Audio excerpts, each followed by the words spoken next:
Today, April 19, we're starting on slide 5, as you can see, and some of this should hopefully be familiar to you, a little bit of review, because in lab you did have kidney anatomy that you learned. You had a kidney practical. So some of this will be familiar, at least the anatomy portion of it.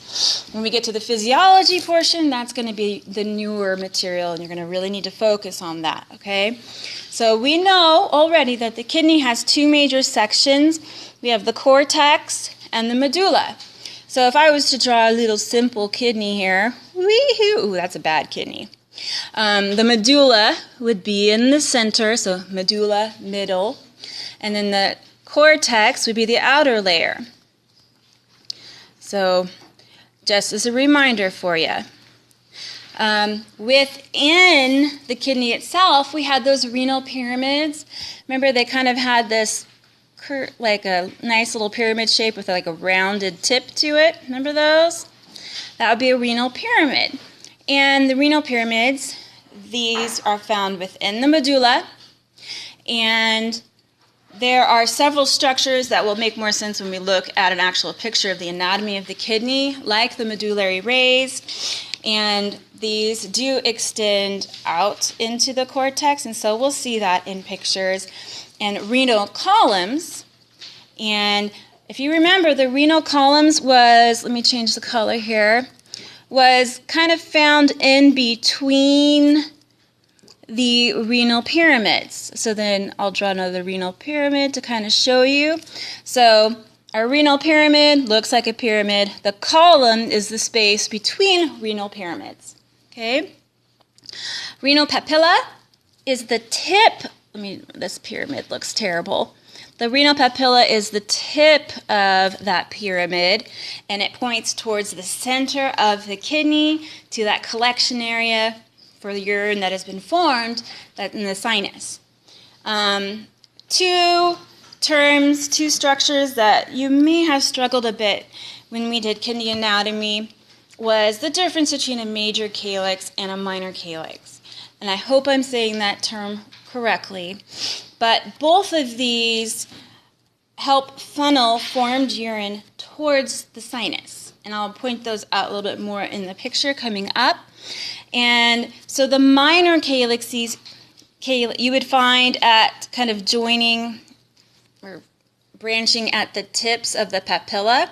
And when they join together to form larger channels for the urine, then it is a major calyx. And so they all converge and dump that formed urine into the pelvis. Let's see, do we have it? Good. Okay, so a couple things I just want to show you on this.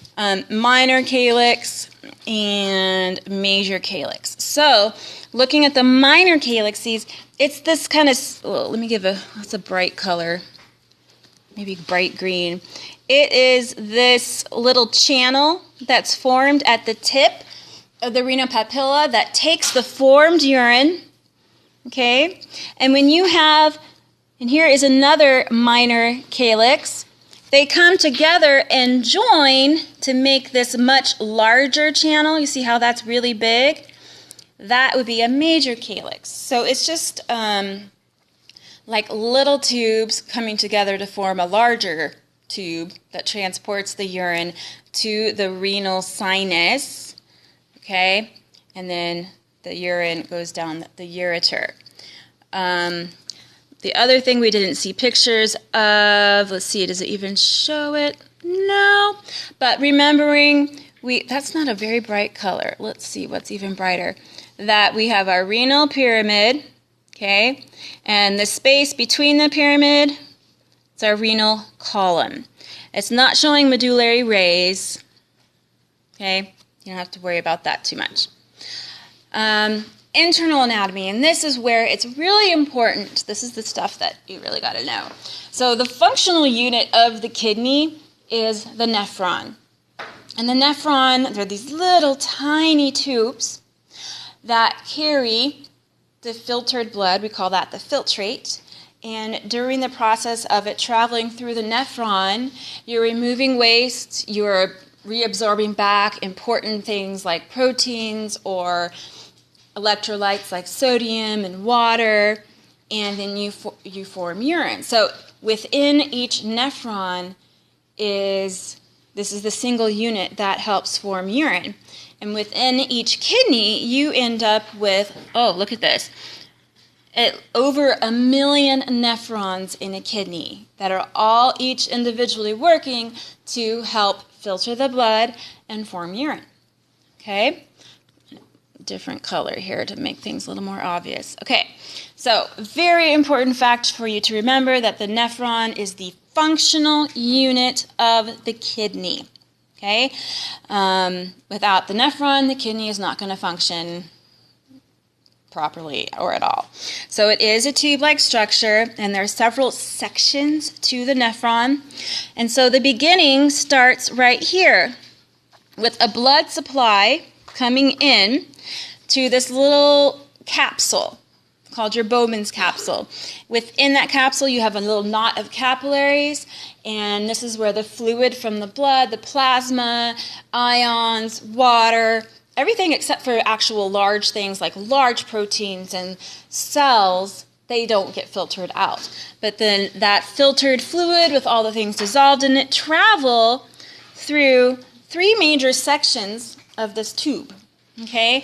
And so the order in which it travels, so you start with your Bowman's capsule. Bowman's capsule. The filtrate, which is what filters out into the tube. Then you go to the proximal convoluted tubule. Then you have your loop of Henle. And then your distal convoluted tubule right there. And then from the distal convoluted tubule, the formed urine enters into the collecting duct, and you have many nephrons that share the same collecting duct. And then the collecting duct ends up emptying the formed urine down at the renal papilla into the minor calyx. Okay? 2 major types of nephrons. You have the juxtamedullary nephron and the cortical nephron. Based on kind of the name, cortical nephrons, these are nephrons that do not actually extend into the cortex. Cortex is the outer layer. So these are nephrons that are I screwed that up. I'm sorry. Cortical nephrons do not extend into the medulla. They stay within the cortex, the outer layer of the kidney. And there's a reason behind that. We will get to it. The other type of nephrons, so I should have probably gone in order. So 2 major types of nephrons. You do need to know those major types of nephrons. The other is the juxtamedullary nephron. And kind of as the name implies, when you have this prefix juxta, why won't it work anymore? Did I do something? Oh, that's what I did. I screwed up. Okay. Juxtamedullary, so juxta means next to. Okay, and then medullary, so it's right there next to the medulla.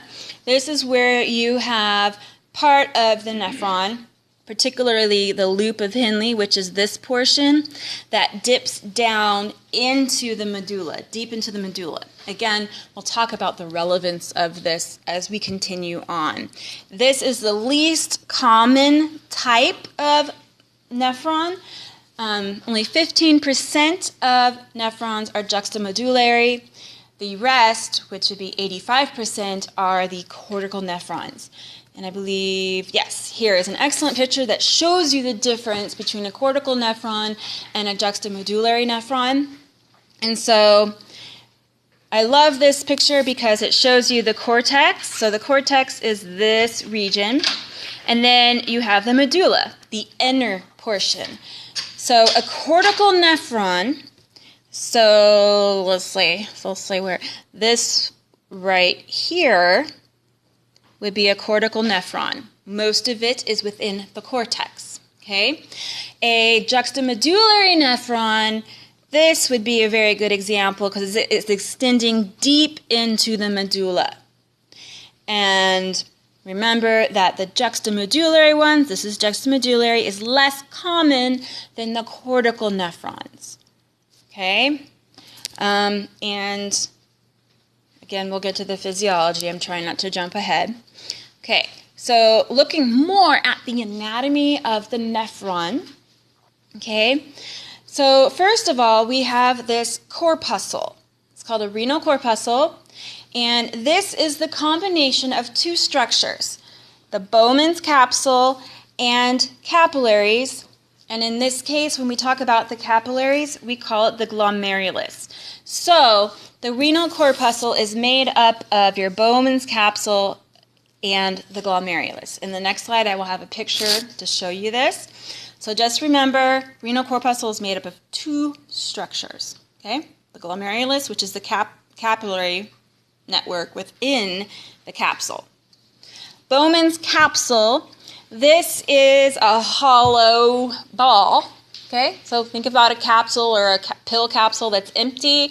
That's kind of the idea. It's formed by cells. It's forming this hollow ball, and within the center you have those capillaries, the glomerulus. So this capsule, notice it is made of simple squamous epithelium, okay? And so again, we'll look at the picture in the next slide, and this will help a lot. And then you have the outer layer. So you have epithelium. At the base of epithelium, you have that basement membrane. And so the Bowman's capsule is actually very thin-walled, okay? So within the Bowman's capsule, around the capillaries, so the glomerulus is inside the Bowman's capsule, and the glomerulus is just a ball of capillaries, okay? So this is where the fluid from your blood and small particles, electrolytes, some proteins, etc., are diffusing out into the capsule in order to be filtered and cleaned, okay? So within the glomerulus, the capillaries themselves are wrapped around by these special cells called podocyte cells, and I will have a picture coming up to show you. And these podocyte cells leave what we would call filtration slits, which are little gaps between those podocyte cells, little gaps between those cells that allow filtrate to pass through into the Bowman's capsule. Filtration membrane, so the membrane where materials have to filter through to enter the capsule in order to be filtered. Put the cell phones away. Thank you. So the filtration membrane, where filtrate is being filtered out into the capsule again, is made of, the capillary wall, which we know capillaries are a single layer of squamous epithelium. So that's what it's talking about. Capillary epithelium is simple squamous. You have your basement membrane, and then surrounding those capillaries, you have the podocytes that wrap themselves around the capillaries to ensure large things can't pass out into the capsule. Large things like blood cells. No, we don't. Those stay in the little artery, okay? So the very first step of filtration or forming urine begins within that Bowman's capsule. Okay, it begins with the blood, the liquid portion of the blood being filtered out into the capsule and into the nephron for filtration. Okay, this is a lovely picture. I like this. And also online, there is a file that says it's the urinary system handout. It has a lot of these illustrations that are quite helpful for studying. So just as a FYI. So what happens is we have blood coming to the Bowman's capsule in the afferent arteriole. Okay? So blood enters the capsule and starts traveling through the network of capillaries that we call, what's a bright color to use? That we call the Bowman's capsule. Here we go. Is that better? So this We'll just circle it a lot. This is the Bowman's capsule. You can see the little loops of the capillaries. These little finger-like structures on each capillary, those are the podocyte cells, and so they wrap themselves around, and so they have gaps there, and those gaps are for components of the blood to move out into the capsule. When the components of the blood, like the plasma, things dissolved in the plasma, diffuse out of the glomerulus, that fluid then begins its journey down the nephron, starting with the proximal convoluted tubule. Now, there are some things that do not get filtered out in the glomerulus. Larger things like protein, blood cells. Well, where do they go? Well, they stay within the arterial system and leave the capsule via what we call the efferent arteriole. Okay, and then that joins back up with the rest of the cardiovascular system. So remembering that afferent arteriole brings blood to the capsule, efferent brings away blood that's not going to be filtered in that capsule. The fluid and dissolved solutes that did filter out is now called filtrate, and it then enters your proximal convoluted tubule. So let's write that down just to remember. It's called filtrate because it filtered out through the glomerulus. Okay. So a little bit of reminder, afferent arteriole versus efferent arteriole. Already kind of talked about this. Afferent arteriole brings blood to the glomerulus for filtration. Efferent arteriole drains the glomerulus of the rest of the blood that was not filtered through. Okay? And what's really interesting here is, look, you have a layer of smooth muscle that lines both of these arterioles, which makes sense. It's an arteriole. It's a small artery. There's still going to be smooth muscle there. And this layer of smooth muscle is really close to the juxtaglomerular cells. We'll talk about that significance in just a second, okay? We have a structure called the macula densa, and these are cells within the distal convoluted tubule. So macula densa you find in the DCT, distal convoluted tubule. And notice they're right next to the renal corpuscle. Okay. Next structure, the juxtaglomerular apparatus. Okay. So the juxtaglomerular apparatus, which means, so juxta means right next to the glomerulus.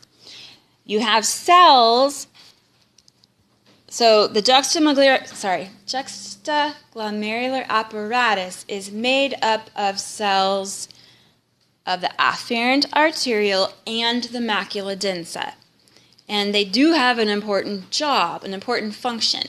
So remembering that the juxtaglomerular apparatus is made up of these cells of the macula densa, which are part of the distal convoluted tubule, and the afferent arteriole. Okay? That's part of this apparatus. What these do, what this little, this special little portion near the glomerulus does, this is where renin, remember renin? Renin is secreted. And this is where you also regulate filtration formation. So regulating the formation of urine. Okay? And renin also plays a role in regulating blood pressure. And we will go over that again. The proximal convoluted tubule,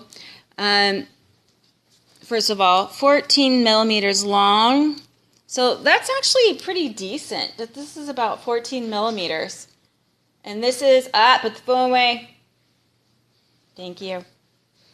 So it's pretty long, actually. If we stretched out a single nephron, it would be really long. And then remember, you have over 1.3 million of those in one kidney. It's really amazing.